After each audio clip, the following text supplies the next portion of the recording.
The power of choice is one of the most profound gifts that we have as human beings, and if you want to change your life, you change your daily choices. I have come to accept one very simple fact about life, and that is that we are the outcome of little choices. It is not these big, monumentous choices that end up really shaping our life, but instead, it's the little choices that we are making day after day. The decisions you make each day have a direct impact on the direction and quality of your entire life. I know this sounds really dramatic, but just bear with me, I'm gonna get there, okay? The more good choices you make, the easier it is to make those good choices, and the more likely you are to make more good choices. So if you think about the choices that you made just today, right? Maybe you chose to hit snooze on your alarm or get out of bed the first time the alarm went off. Maybe you chose patience instead of anger in a moment of frustration. Maybe you used a free 15 minutes you had to scroll Instagram, or you used those 15 minutes to tidy your desk. Each choice, no matter how seemingly trivial at the moment, create a ripple effect. Small intentional decisions compound over time, building habits that ultimately will shape the life you lead and the person that you are. And what I love about this is that it means that even the smallest gesture can change your day. And if you can change your day, you can change your week. If you can change your week, you can change your month. And I think that you know where I'm going with this, right? So let's look at a simple scenario. Your alarm goes off. You can either hit snooze and sleep 8 more minutes, hit snooze again, then doom scroll on Instagram for 20 minutes, miss time to take a shower, rush out the door in a dirty outfit from the floor because you forgot to put your clean clothes in the dryer last night. Or your alarm can go off, you can get up, have 20 minutes to exercise or maybe meditate, take a shower, throw on clothes that you laid out the night before, and head out the door on time. Which one sets you up for a better day? I think the answer is pretty obvious. We all want to be the second person, but why aren't we? The only difference between these two people is choice. So why is it that making the good choice is so hard? I'm going to explain it, and in order to do that, I want you to think about your brain like a forest. Bear with me, I'm going somewhere with this, okay? Okay, so your brain's a forest, right? There's like lots of trees and I don't know, like rocks and a pricker bush and like brambles, I don't know, stuff that's in a forest that makes it not very easy to traverse. You're in a forest, if you walk the same path day after day, eventually it's going to become a more clear path, right? The vegetation is going to kind of get pushed to the side, the ground where you walk is going to become more visible, and eventually it's going to turn into a well-marked path. And so these paths become easier to walk. And if you're going to take them more frequently and more often, then they become even easier.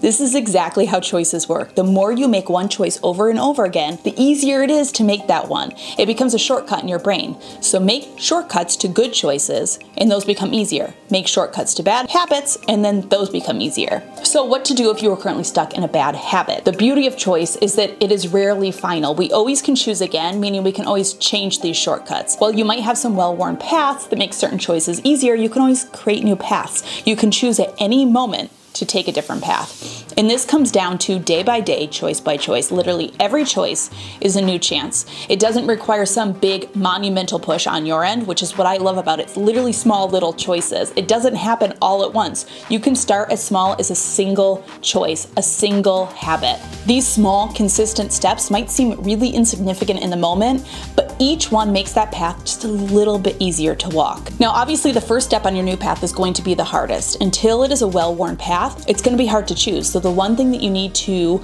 win at making good choices and turning those choices into habits is grit. And grit is just so that you continue to choose that path even though it's not the easiest. Now, if you haven't seen Angela Lee Duckworth's TED Talk on grit, you should look it up. It is worth 6 minutes of your life. But the truth is, most people don't realize how long it takes to develop a new habit.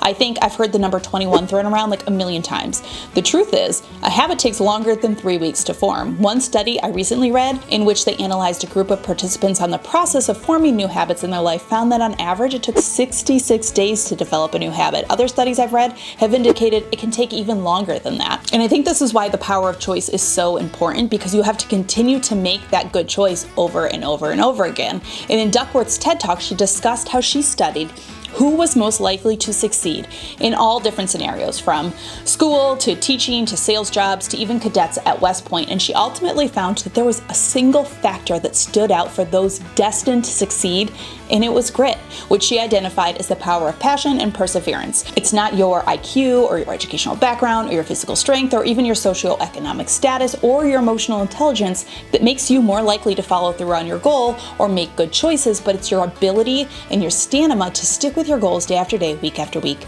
year after year. Now, the cool thing about grit is that you're not really born with it. Just like any other practice, you can improve it over time.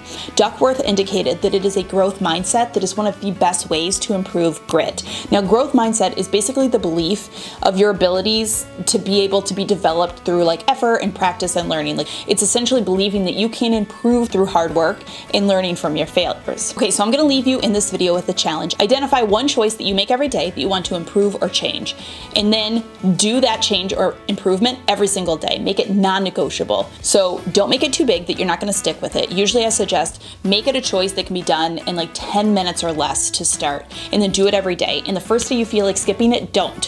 Force yourself to make that choice every day, no matter what. First for a week, then for a month, then for 3 months. Not only will this practice improve your grit and your growth mindset, but watch how the ripple effect begins, how choosing one good choice day after day is going to shift into other good choices in your day, because ultimately the power of choice is about empowerment. It's about realizing that no matter where you are, no matter what forest you're navigating through, you can always form a new path, one step, one choice at a time. And I want you to check the description box down below because I have a copy of my printable. It comes with like helpful resources to help you set new goals and track your progress on ones that you are doing right now. But ultimately, what I want you to come away with from this video is that at the end of the day, it is your choices that are going to lead you into the life that you want. Whether this is something monumental that you're working towards or something really small, it is the little choices that we make day after day that ripple into more good choices and that ultimately form the lives that we are leading and want to lead. And I think that's really powerful, that it's just comes down to these little choices every single day. So when you find yourself saying that you don't want to, and it seems like something small or something really trivial, it actually is building upon the life that you really want to lead. As always, thank you so much for stopping by and watching this video. I hope that you enjoyed it. Make sure to be kind to yourself and to others, and I will see you all in my next video.